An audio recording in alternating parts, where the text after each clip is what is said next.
All right. It is 5 o'clock on this Thursday. That's the time we get together to remind ourselves that despite it having been several months, that we know that we're going to get through this, and we're going to get through this together.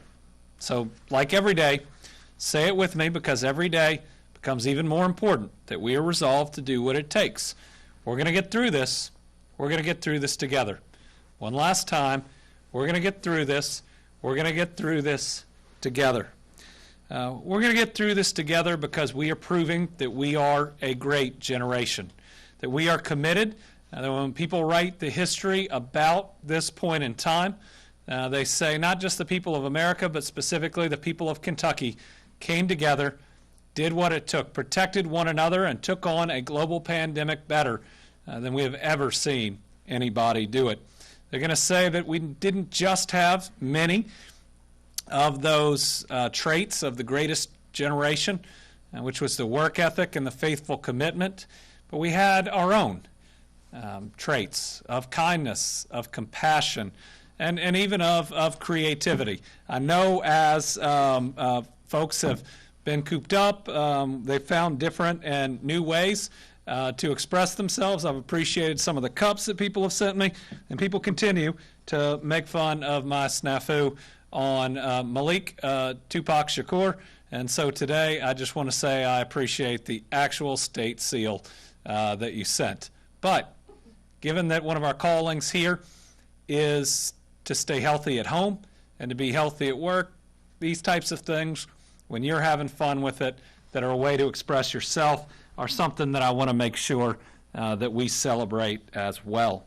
We're going to get through this because we've already proven we can, and because we are resilient, and because we're going to make sure that we follow the rules and restrictions that help us.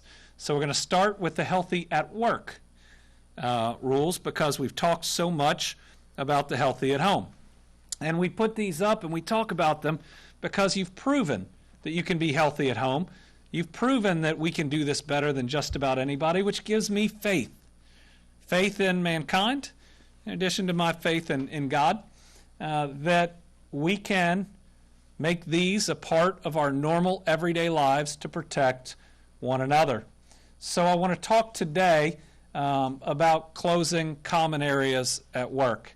So it's really important to realize that we're going to work to restart our economy, to make sure that we can build, and in the coming weeks we're going to talk about our opportunity to build a new economy here in Kentucky, one aligned with the world as it is today, and one that makes up for some of the weaknesses that this COVID-19 pandemic has shown us, that we have a lack of manufacturing in the United States about critical equipment like PPE, a lack of the robust healthcare system that we need. What we have seen is the rise of testing labs in Kentucky and how important they are, and the importance of agritech, which I already believed in strongly. But when we look at the impact that this has had on our food chain, this is going to give us a chance in Kentucky to build a more resilient, more modern, and an important economy going into the future. But today I want to talk about, when we go back to work, it's about going back to work. It's about getting back to jobs. It's about rebooting and restarting the economy. It can't just be about seeing each other.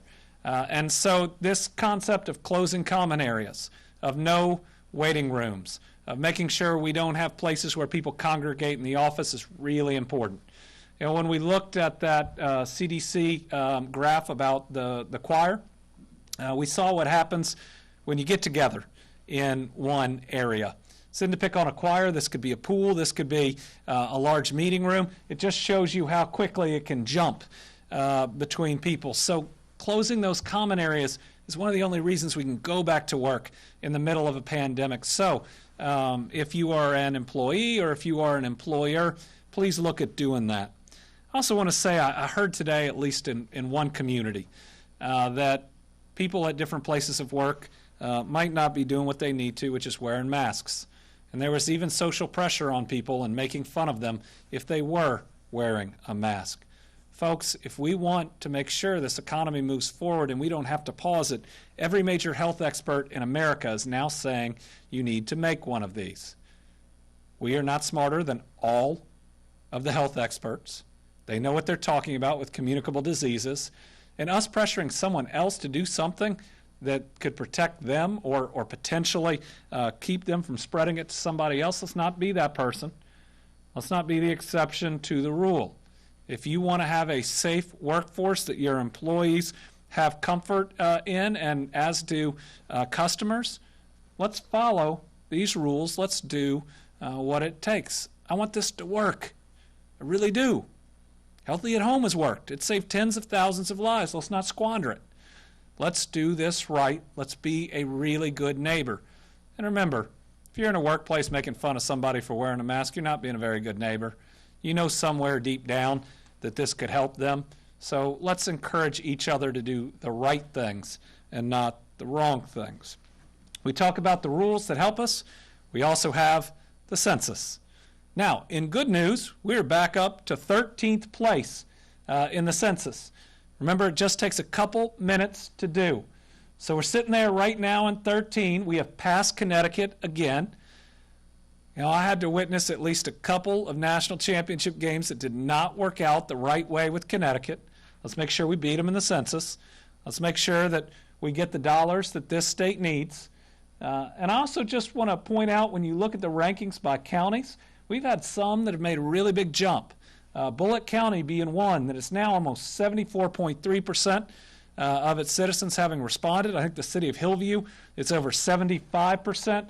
That is a really good job. Let's make sure that we keep this up, because when we talk about having to rebuild and restart and reboot our economy, which we're going to have to, and when we think about ways that we can do it strategically to be a better, brighter, stronger Kentucky in the long run, we're going to need these dollars to help with so many programs that are going to help us get there. So please fill out your census. Now, I forgot yesterday to do the other thing that we always do, and that is to celebrate those doing the right thing, following the rules, and making sure that we're Team Kentucky, Together KY, we are patriots, healthy at home, and now healthy at work. So let's take a look at what we have today. Listen, these are people celebrating, doing the right thing that it takes to protect one another. And I put out a video today about why I do it. It has my daughter in it. I do it for her. I do it for her brother. I do it for my wife. And I do it for every other Kentuckian out there that I want to protect in case I'm asymptomatic. That's a good enough reason for me. That's following the golden rule. It's certainly what I'm going to do, and I hope you do it too. And it's exactly what they're doing, and you can even see the colonel in the background wearing one. All right, so this is, our kids continue to show us that model of citizenship, but maybe it's just morals and ethics and being good people. It's looking out for the world and wanting to help it. So this is a walk that these two brothers were taking. I grew up with an older brother. I'm probably the younger one. If that was us, we would have been fighting instead. But these two kids out on their walk wanted to do even something more for their world. This is them cleaning up trash along the way. Let's again look at those examples. Let's try to emulate the very best of our kids who never let any of these divisions or derisions get in their way. And they just want that better world. So do I. All right, this is Good Shepherd meeting and providing for their parish in Lexington. I actually went to preschool at Good Shepherd a long time ago, but I love this. This is using modern technology, protecting their congregation, protecting their flock, but also providing the critical services that are needed and that our houses of worship provide. All right, this is Thai Smile, which is a great restaurant that has been doing takeout. Be careful about the spice levels. They're making masks, and they're giving them out with every single order. I mean, think about that. It's hard right now to get by as a restaurant. This is one that has decided to do something good for the world with every single order that they're doing. It's pretty special. It's also going to build confidence with customers. So other restaurants, I hope you're watching. This is a good example to follow. All right. So Jamila Simpson is making masks. Is making masks to help other people. Is making masks because she knows that it helps her and others around her. How about this? If you don't believe me, wear one for her. All right, and this is Mill Creek Christian Church, remembering all of those that we have lost, lit up in green. It's been something really special that's brought us all together. It was something that we did at the start. It was something that continues to bind us, and it's something that we ought to continue doing. So this week is National Hospital Week. What a time to have National Hospital Week. It highlights the adage of every hospital, health system, and person involved in keeping our communities healthy, that health comes first. This week allows us to recognize our hospitals and healthcare professionals for all their hard work and dedication to support those in need every day, but especially during COVID-19. The American Hospital Association is encouraging a week of thanks where people can participate from the safety of their homes and recognize the heroes fighting COVID-19.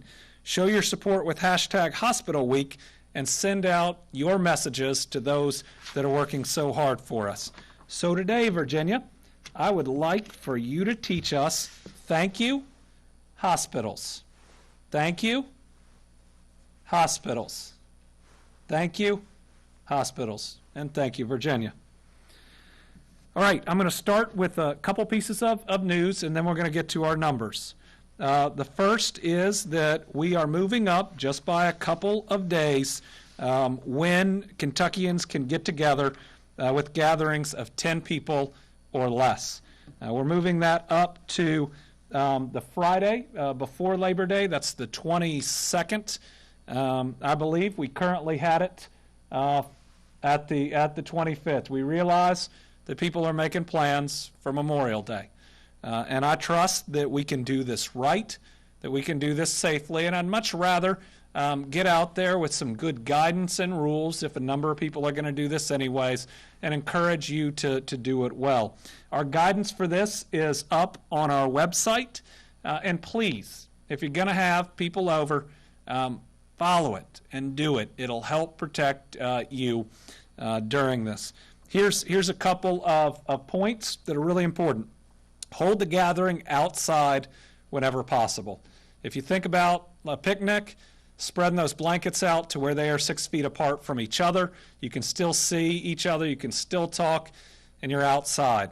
That's a lot safer. Remain 6 feet apart from people who are not a part of your household. That doesn't disappear in the 10-person or under gathering. It's more important there than ever before. Do not share food or drink, containers, plates, napkins, or utensils. So, you know, don't do a buffet. I really wouldn't do a potluck. As much as you can, try to keep food and the other stuff separate. Sounds different than Memorial Day, but we're doing it in a worldwide pandemic, and so hopefully, you know, just take and roll with these rules the best that you can, so that you can be as protected as possible. Wash your hands frequently before, during, and after the gathering.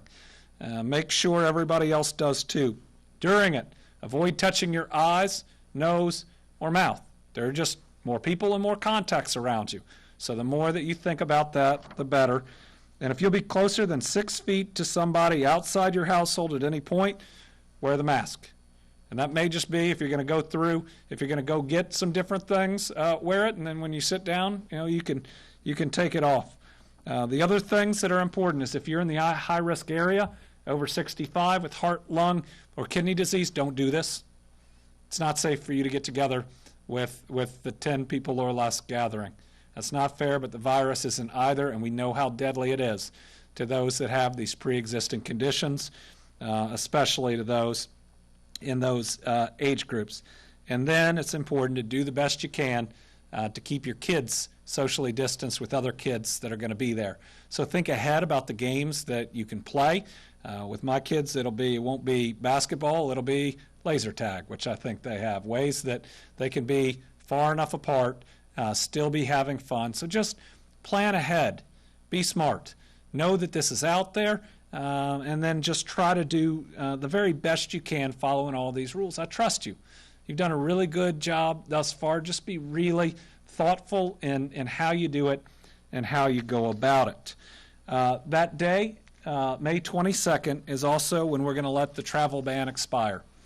The travel ban has been very important to where we are and to flattening the curve. And we still need to be very careful about where we travel to. If you are thinking about going to the beach right now, it is still very dangerous. And remember, there are hundreds of cases in western Kentucky related to a trip to the beach. But if you have family that lives close by that's coming in for Memorial Day, again, you can socially distance. They don't fall into the vulnerable categories. You know, that's at a place that we're now at, and we're seeing a number of these travel bans expiring. It was very important when we put it into place. When we had cases doubling or tripling, you know, over a period of days or weeks. We don't have that now. But let's remember, if we do have a spike, then we may have to take some of these steps again. We never did it to try to keep people from going places. We did it because it was necessary to save lives, and it did save lives. Let me give you another piece of good news. We have been awarded an extra $43.7 million in CARES funding based on an application from me and the Education and Workforce Cabinet. $30 million of that is going to go through K through 12 here in Kentucky. The Lieutenant Governor, who we're going to hear from in a minute, was spearheaded putting this together. It's going to help with NTI and a lot of the costs that they had there. It's going to prepare us to be able to do that better in the future. And the other $13 million and change is going to be administered by the Kentucky Council of Post-Secondary Education, realizing and recognizing how important post-secondary education is. This is important funding. We had to work for it, but we have received approval for it, and it's going to certainly help our economy and that education sector. We have some other potential funding sources that are out there, state and federal, in the future that we're going to announce when it's right. But let me again say that every state and every local government in the country is waiting on and is counting on Congress to pass a bill that provides direct budgetary relief. If they do not, this recession, which some have called a depression, we're not there yet, but it might turn into one without that help. If Congress was willing to step up and do the right thing in 08-09 during the Great Recession, surely they should be now. The only people that will be hurt if Congress doesn't act are the people of Kentucky and every other state. Not a Democrat or Republican thing, even though it seems to be that may be kind of the different sides of the argument, at least in Congress. I actually believe the president is supportive of state help. But it's not with our states. You can ask Larry Hogan. You can ask Charlie Baker, two Republican governors that I agree fully with. This is just the absolute necessity in the world we're in. We need them to act, and the sooner the better, whether that's for our ratings, whether that's for our ability to plan. I can tell you right now, it's going to be severe in every state. And some of the most severe cuts we've ever seen in every state, not just this one, if Congress doesn't act. Congress is elected to represent the people. This is what the people must have and the people demand. It's time for them to act. All right, on to our numbers today. While they're all in kind of the normal range we see, cases are a little bit up, but deaths are down, which is good. So today we're reporting 199 new cases of COVID-19. As you'll hear in a minute, we have a lot of tests, though, test results that came back today. The 199, after we removed duplicates, people from out of state, raised our official state number to 7,225. 32 of those are probable. The rest of those are lab confirmed. That is out of a total number tested of 121,246. Again, these numbers getting much bigger each day as our capacity significantly goes up. I saw some recognition late in the day about how much more testing that we have and how that compares to our population. I think we are moving towards a very good place on the testing front. I know that's only one tool, but compared to the time when we couldn't find swabs and we didn't have enough labs, it's just a very good sign there. Total number of Kentuckians ever hospitalized, 1,887. Currently, 385. Ever in the ICU, 794. Currently, 220. That's up a little bit. So remember, it's an intensive care unit. Those people need your thoughts, your supports, your prayers, whatever you can give to them. Total number recovered, 2,712. New cases by county, 37 in Jefferson, 32 in Fayette. Now, a lot of these are at the federal prison, and remember, they are in the custody of the United States government, and these are ones that we are working very hard to get them tested. I'm also working very hard to get all those corrections officers tested. Those are our people. They live in our communities. I want to make sure they are taken care of. 26 more in Warren County. Again, a significant outbreak there. 21 in Boone County, 8 in Ohio County, 7 in Kenton and Oldham, 6 in Hardin, 3 in Graves, Henderson, and McCracken, and 2 in Ballard, Bullitt, Butler, Davis, Grayson, Hart, Letcher, Logan, Madison, Perry, Pike, Pulaski, Simpson, and Webster, and 1 in Adair, Allen, Barron, Boyd, Breckenridge, Campbell, Casey, Christian, Gallatin, Grant, Hancock, Henry, Jessamine, Lawrence, Mason, Muhlenberg, Nelson, and Shelby. And a few days ago, I started reading off some of the cases like I used to, just to remind folks that we don't just have to protect ourselves, we have to protect our families. Yesterday we had a lot of kids. Today there are some. There aren't as many, thankfully. But they're also not all in Warren County, which was yesterday. So again, this is just a couple out of this list, but it's to raise our awareness, to make sure we're taking care of each other, and that we realize that some of the things that we can't do right now are to protect our families. 9-year-old from Breckenridge County, a 7-year-old from Boone County, a 9-year-old from Jefferson County, a 4-year-old from McCracken County, a 10-year-old from Warren County, 15-year-old from Jefferson, a 17-year-old from Boone, a 4-year-old from Jefferson. It's just a couple of those examples, because we paid attention to this in the beginning, and maybe because the numbers have increased, we haven't as much, but let's remember anybody can get this, and resilient or not, it can cause some real harm while they have it. Let's keep everybody we can from getting it in the first place. Let's make sure that we do better each and every day, knowing that, that 10-year-old could be mine. It could be yours. So let's continue to work really hard. Today, we have one of the lower numbers of deaths we've announced in a long time. Today, it's just 2. But that's still 2 Kentuckians that we have lost, and it's 2 Kentuckians whose families are going to miss them just as much as if it were 10 today. They are both from Grayson County. They're an 82-year-old male and a 95-year-old female. I believe they were both from long-term care settings. Now, let's make sure that we honor 2 just as much as we've honored every other one. So let's light up our homes green. Let's light up our places of business. And if you've gone back to work, make sure you're lighting that up green too when you leave. Every new light reminds us that we will make it, that color is the color of renewal, but it also shows compassion to those families. So let's make sure we keep that up. Breakdown of race and ethnicity.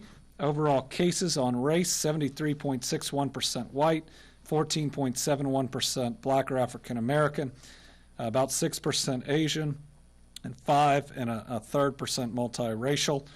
87% Hispanic and 87% non-Hispanic, and 13% Hispanic on ethnicity of cases. On deaths, on ethnicity, it's really close to 98% non-Hispanic, 2% Hispanic. That's been pretty steady. On race, 78% white, 18.77% black or African American, 2% Asian, 1% multiracial. Let's look at the long-term care facility numbers. We talked about how much testing that we are doing that is going to have an impact on our numbers, but we shouldn't just be focused on the numbers. We should be focused on doing what it takes to protect especially our most vulnerable population. 20 new residents, 6 new staff, 2 new deaths, same number of facilities. All right. Also want to mention that we have our restaurant guidance that is up on the website, things that restaurants will need to follow for their ability to open on the 22nd. Retail, which opens on the 20th, is already up as well. With that, I want to ask the Lieutenant Governor to come up and give us an update on the Team Kentucky Fund, which I know is starting to send out dollars to help those who need it and make sure we all get through this and get through it together.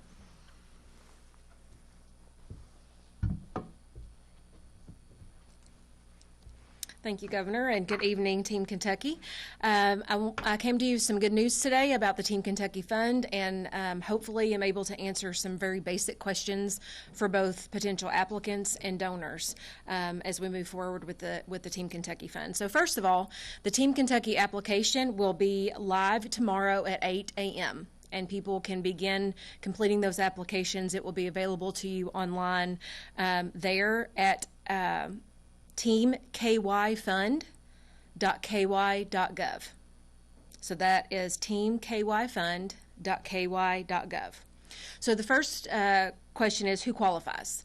And the folks who qualify for getting funds from the Team Kentucky Fund are folks who have experienced a loss of employment due to COVID or a reduction of their income of 50% or more due to COVID-19. So that can be a cut in hours or a cut in wages due to the COVID outbreak.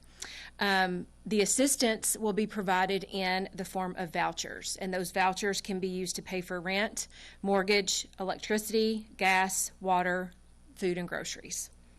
There is a limit of up to $1,000 per household of these vouchers to be used. How will the funds be distributed? As mentioned before, we have partnered with Community Action Kentucky, and the Community Action agencies have an office in every single Kentucky county, and they will help us distribute those funds that are available. And that will be done through their statewide network. This is the work that the Community Action already does every day. We are helping by supporting these funds. What long-term services can applicants get with Community Action of Kentucky? And I think this is a very important point. Yes, the Team Kentucky Fund exists to help folks who've been hit hard by the COVID-19 pandemic in the immediate future, but this partnership is able to provide so much more for Kentuckians and our families, because once you have connected with the Community Action of Kentucky, you have access to all kinds of resources. At that point, Community Action can help you to find a job if by chance you had lost your job due to COVID. They can help provide transportation for you and secure affordable housing.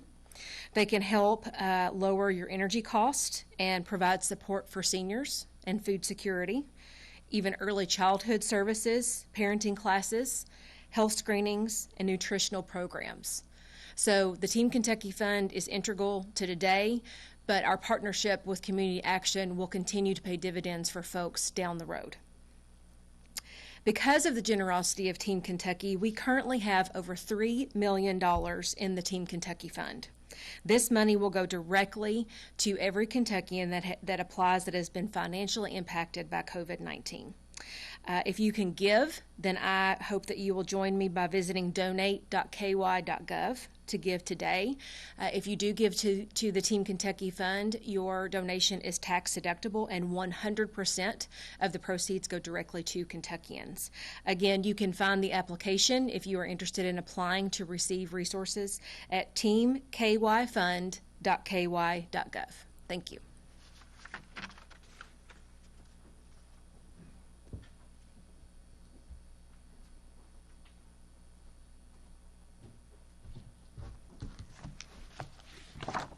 Well, good afternoon. I'm Michael Brown, Secretary of the Cabinet, and I'd like to give a quick update on the situation at Green River. And the situation is encouraging, actually, and thanks to the work of a lot of folks, our health department, local health departments, our corrections officers, and in fact, even the inmates themselves who've gone through a chaotic situation. We've got everyone separated into groups, as I mentioned before. All the moves have taken place. That's a big stabilization, and in fact, that's reflected in our numbers. We still have only 4 hospitalized, 2 staff, and 2 inmates. We have had a total of 356 positive tests from inmates, but we've had 22 recover, so we now have only 331 inmates who are positive there. We've had 50 staff members, but 28 of those have recovered and come back to work. And so that's a positive thing. We still have only about 8 tests that we're waiting to come back, see if they're false negative or where they stand. We're taking great efforts, as you know, about the separation of the populations into the positive, the negative who are exposed, the negative who are not exposed, and in fact the vulnerable group. Those groups were actually started retesting. We've already retested all those in the vulnerable group, and then we're going to move forward to test those who have been exposed, those who are negative, and those, again, who are positive. A lot of work on PPE and protective stuff. We've distributed, I know it's an odd number, but 2,395 masks have been distributed. Every inmate has 2, and they'll get another one on Monday. We've got 10 bottles of sanitizing spray in each dorm. We've got refillable bottles for each cell, and there's hand sanitizer available when the inmates need it. The good news for as this gets stabilized is hopefully as we go along, all the inmates have been moved. That was very chaotic, but now they're grouped, and we're looking to get some normal activities back into play, where we can get some folks outside for a little while, get away, get some exercise, get some air, get some sun. And again, it's been a cooperative effort, and if these numbers continue, it will be good news for all of us. A reminder, we have 11 other institutions that have no tests reported at all.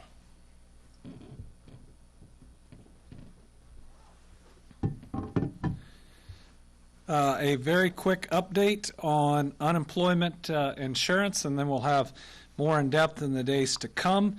Over a 9-week period, March through April, we've now fully processed 88% of all initial claims, and payments have gone out on all of those.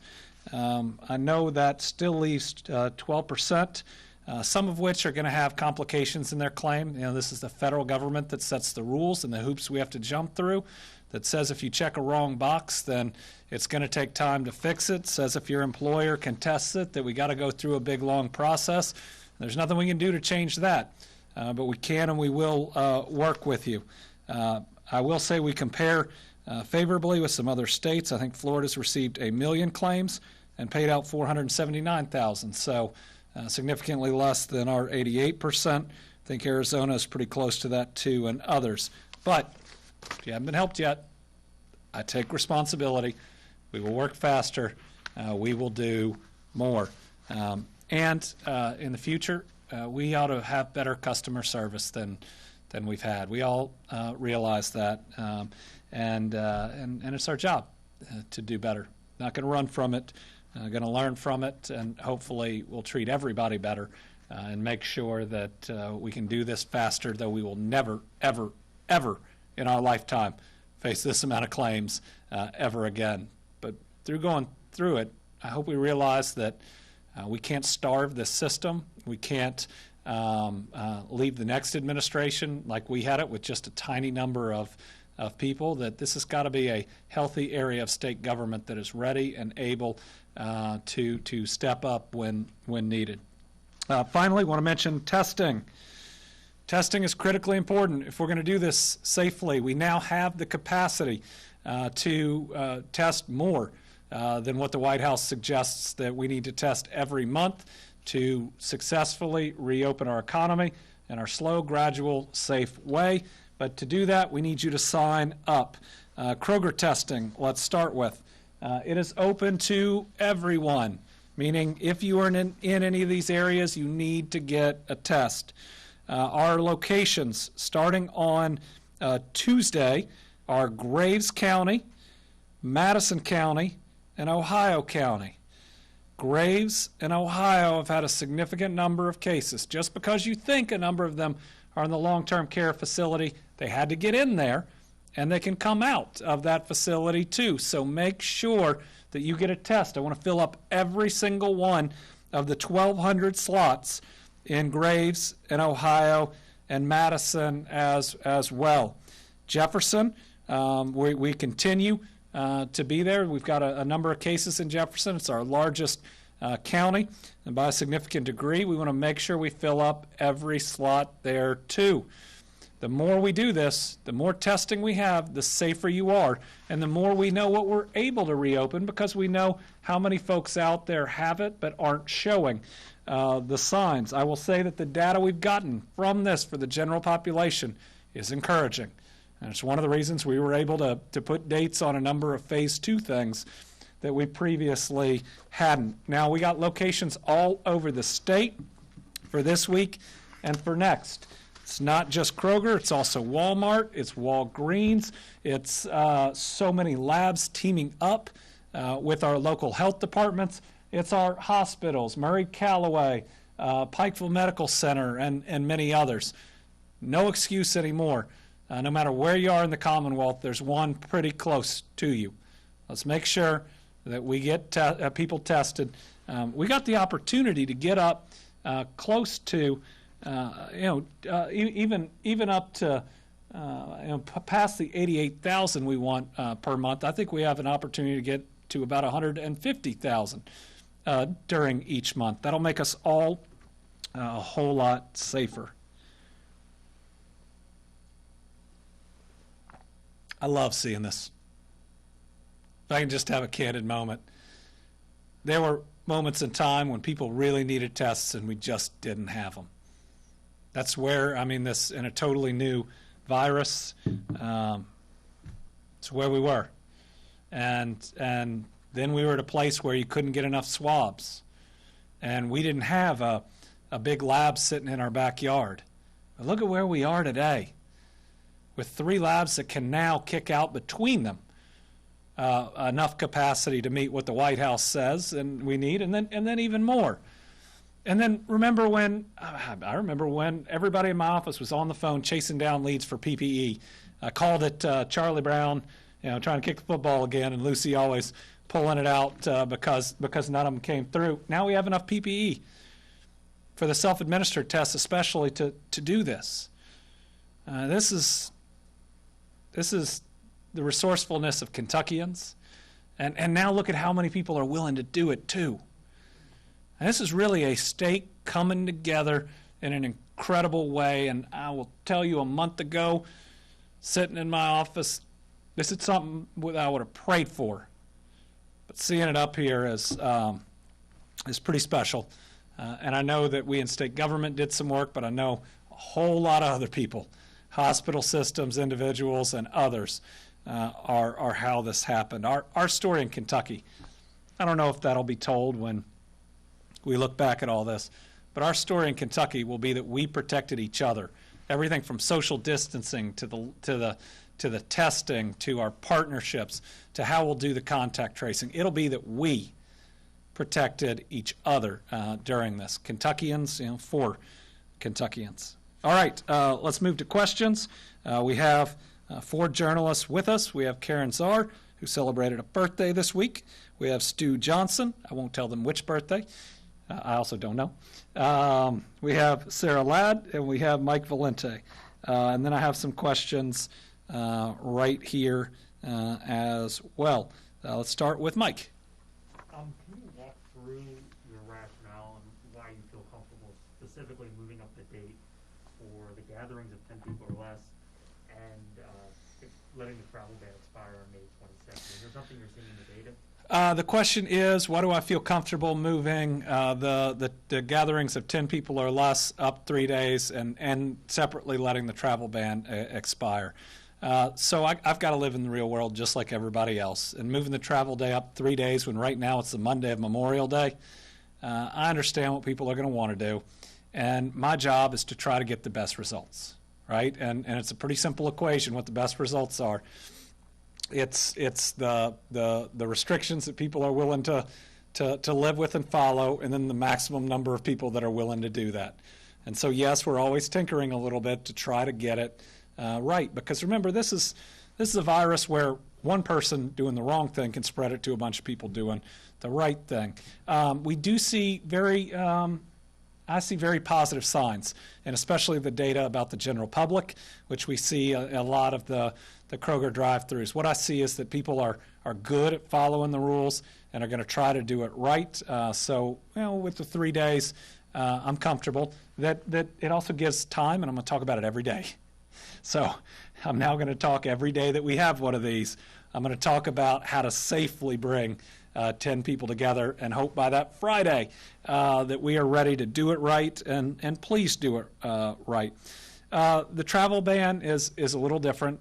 We don't live in a vacuum. We see what other states around us are doing, again, wanting to make things as safe as possible, but we also don't have the same type of exodus that we were seeing from hotspots that we previously had, especially with New York and New Jersey. So I feel more comfortable about where some of our neighboring states are. But I think it's the right time. And again, our goal is never to just have restrictions. Our goal is to save lives when the pandemic looked like it was getting worse and worse. So, you let off the brakes a little bit now, knowing that you'll reapply them if you have to. All right. Senator McConnell's office sent out a release saying Kentucky received $97.7 million to increase coronavirus testing, with the funding made available by the Senator's Paycheck Protection Program and Healthcare Enhancement Act. How much of a factor is that in the state's recent progress on testing? We haven't received any of that money yet. From what I understand, that pot of money is. It requires that we submit a number of things, which we're going to. I mean, we want to take advantage of every dollar that's provided. Certainly, the dollars from the first CARES Act are being used to support our testing program. Everything we buy from Gravity and from others, our Kroger site and the rest. So while this release hasn't improved our testing, we're certainly using other federal dollars that have come in. Stu. You mentioned the prison in Lexington, and they had 229 cases of all the inmates, up 63 just from yesterday. Is there a state's role in dealing with that situation, and is there anything from Green River that could be used as federal facility? Yeah. The question is about the federal medical centers, what it's called, which means there's lots of people who are fragile in it. In Lexington, a federal prison that has now a significant number of positive cases. And what's the role of the state? Well, the challenge is, being a federal prison, they have total jurisdiction over the inmates. But I will admit that I've been very strong and pressed very hard on the corrections officers. Those are our folks, and I want to make sure we protect them. And I've pushed and to get every single corrections officer tested, something that I know that should be in our authority, and that's going to happen. The group is working with us, though they've also got to deal with all the bureaucracy on the federal side, and I don't know or understand any of that. But my job is the employees, our Kentuckians who are there. Now, what we've seen in Green River, yes, I think is when you have an outbreak, what you ought to do, test everybody. And sometimes people get scared of that. They say, well, if we test everybody and half our workforce leaves, well, if that's the case, half your workforce has COVID-19 and we need to help them. Or if they say we're not going to have enough facilities, well, then you need to start looking at other facilities. Solving any problem requires knowing the level of the problem before taking the steps that you need to take. So certainly my strong recommendation to the federal government is test all the inmates. And you know what? We'll provide, at this point, we provide the tests. I'm not sure that we could have enough to get everybody all at once, but if it would protect them, even though they're not under our jurisdiction, we would at least connect them with a lab that I know can bill Medicaid and Medicare that would get it done. Fair question. How are we supposed to file our taxes or even pay our bills when we can't talk to a human on the phone from unemployment? That's fair. We're working. We're trying to do better. As it turned out, just having more people to answer phones doesn't necessarily get you an answer or a better answer. We're down again to about the 12%, but we need to do a better job of communicating if there is a challenge with your claim, what it is, and how long that it may take. We'll work to improve every single day. Karen. We've heard from people who are now getting eviction notices. How long can you extend and help those people? And one case in particular, she's a single mom. She hadn't gotten her unemployment, so she finally got it. She tried to pay the rent, and they're like, you owe all these fees. And they've handed her the notice, told her to get an attorney. What can people do? Well, you can't evict people from their homes right now. You can't be healthy at home if you're booted from your home. And we have an order in that prevents that. And so a landlord trying to evict someone, unless they've committed a crime or are causing serious damage, aren't doing the right thing. So we're happy to send that over to the Labor Cabinet and look at it directly. So at the end of this, we're going to have to try to make everybody whole. Those are the individuals. Those are the property owners. But don't kick anybody out right now. It's not the right thing to do, and there are some repercussions if it is done wrongly. Is there a cutoff date yet? I'll have to look at that. If there is, I'm going to re-up it until we know that we are out of the woods. All right, Center for Investigative Reporting. If a municipality wants to open up more slowly than other parts of the state, are they allowed to? Would they have to clear that with the governor's office, or can they act independently?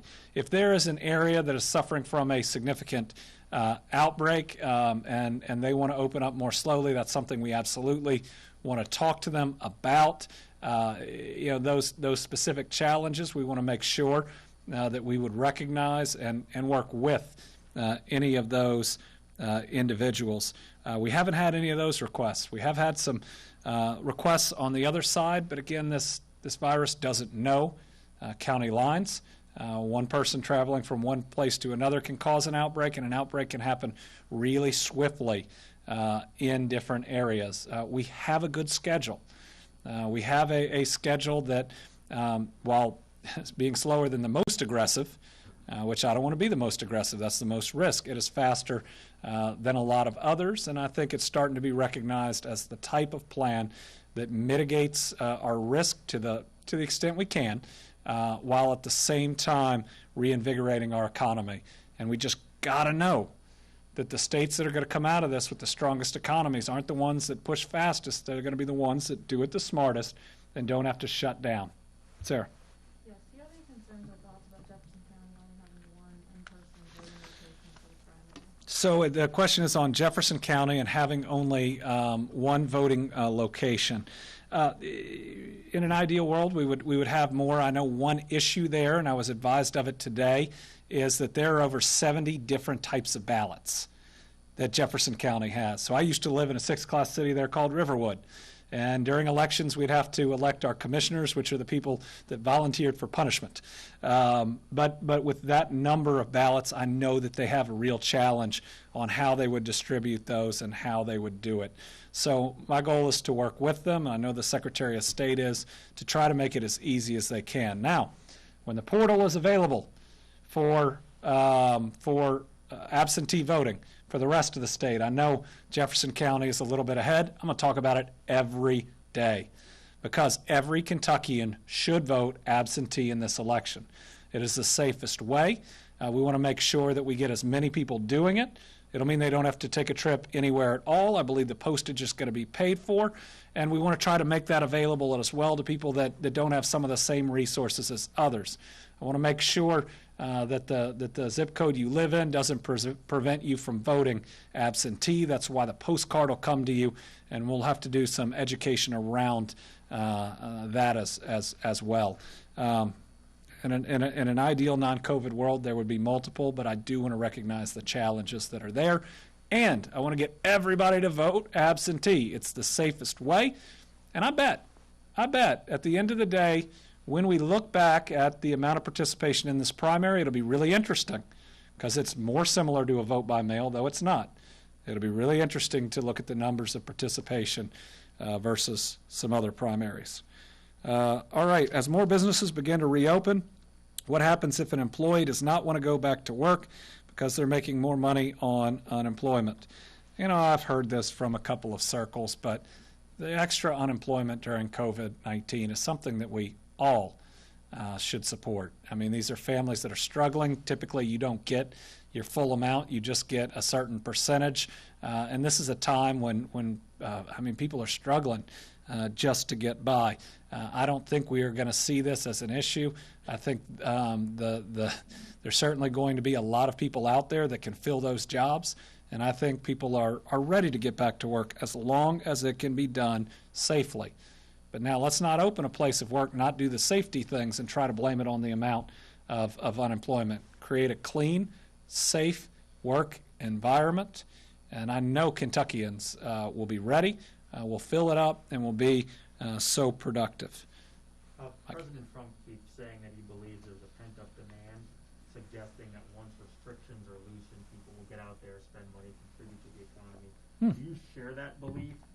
And would you encourage Kentuckians, once things are relaxed, to go out there and spend money, or do you advise them to take a more cautious approach? So that's an interesting question. The question is that the president has apparently said that he believes there's a pent-up demand that folks want to get out there and want to spend money in the economy. I think it all depends on how safe it is and when it's safe.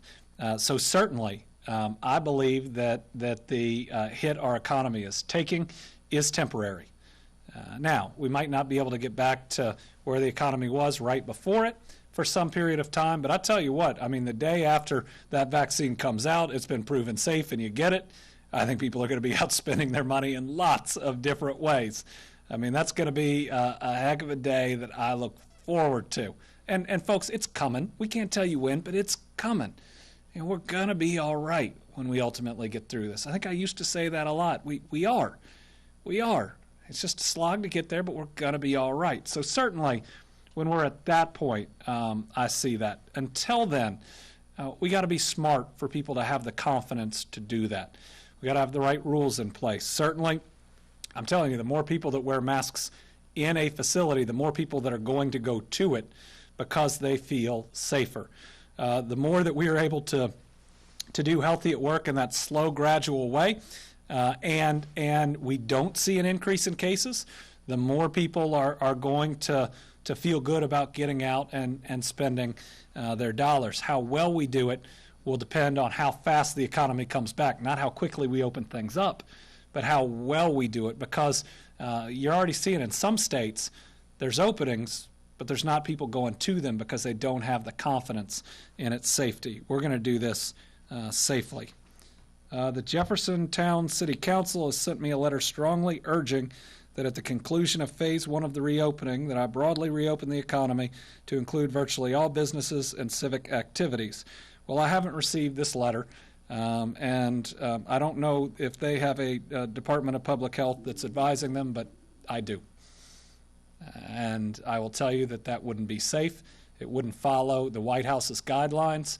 And so I guess, at the end of the day, we can believe the experts. We can believe the plan the White House has put out. We can believe the plan that we've put out that tracks it pretty closely, or we can want to do something else. But my job isn't to be popular. My job is to try to make the right decisions to protect the most people that we can. Also, questions about daycare centers. When will our guidance be out? We hope soon, but it's hard. I mean, this is one of the hardest ones, and I've tried to be really transparent about that, and we want to get it right, but we certainly will have it out 2 to 3 weeks before that June 15th date. Again, it's going to be one of the most challenging ones. I know it's necessary, and I believe in it, but if we get it wrong, it's a challenge, and we're also watching just watching this new complication that at least a couple Kentucky children have had, and now has happened in about 11 states. Still rare, and I'm not trying to alarm people. We're trying to be open and transparent that it's out there, but we definitely want to see what it is, because if it occurs 6 to 8 weeks after a child has potentially contracted COVID-19, well, we're what, about 12 weeks into this? From our very first case was March 6th, so I'm just trying to make sure that we are not only getting the rules right, but we're watching this thing to make sure it doesn't suddenly magnify.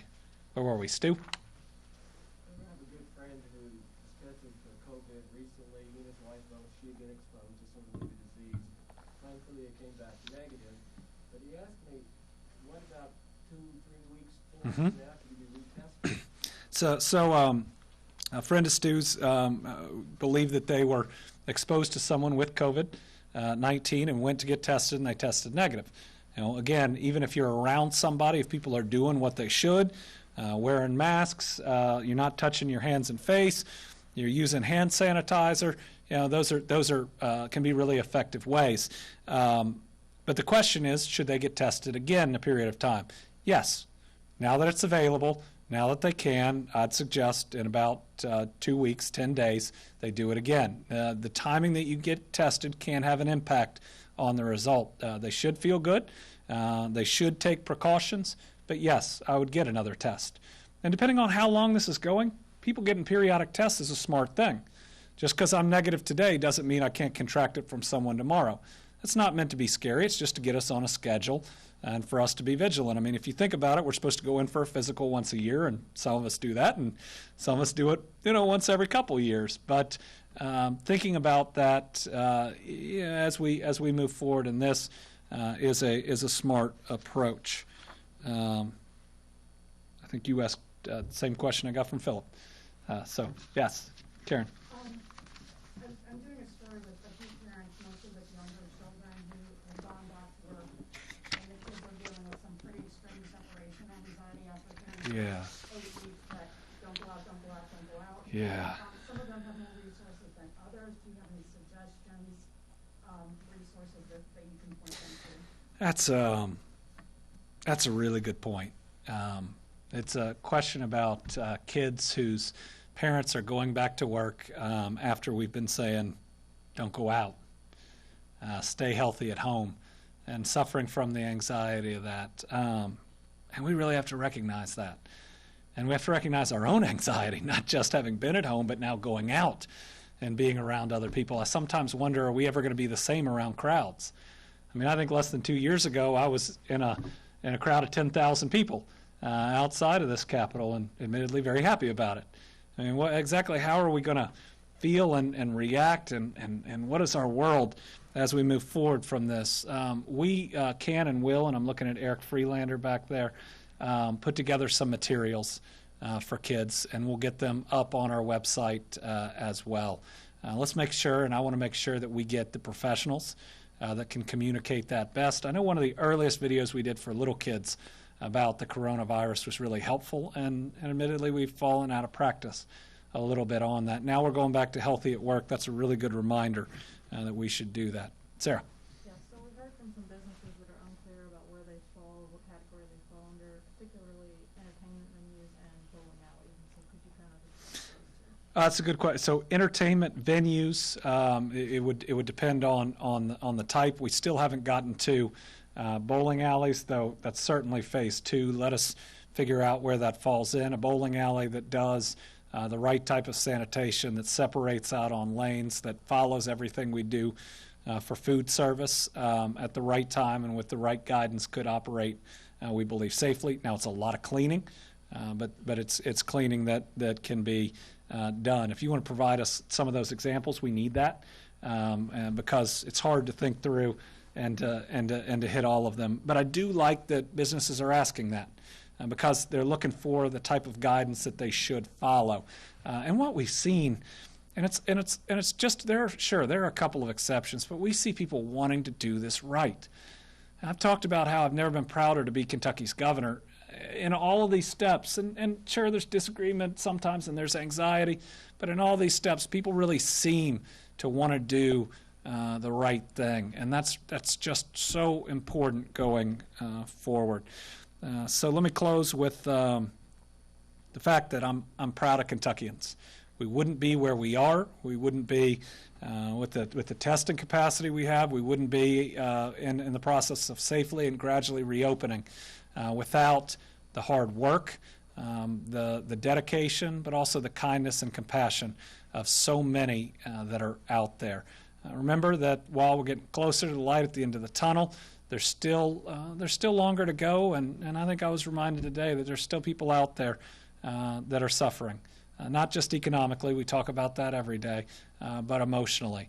So let's remember to reach out to one another, to ask how we're doing, to ask if people need help, while you can't put out that hand to physically, that helping hand in every way that you can. One of the reasons we're here today in a better position than most is because we truly care about each other. And so let's continue to do that. And remember, while starting the Friday of Memorial Day, we're going to be able to get together in groups of 10 or less. We've got to be very careful about how we do it. This is another step of trust. And it's not trust between you and me, though if you want to view it that way, I'd be very proud of you if you followed all of those rules. It's about trust in each other when our actions can impact someone else that we have never met. So let's make sure that we continue to live for one another, that we follow that golden rule, and we do what it takes to defeat COVID-19 while reopening our economy. So we're going to close today with the recognition of those great folks that work in our hospitals, because this is Hospital Week. Please use that hashtag Hospital Week to thank them. See you tomorrow at 5.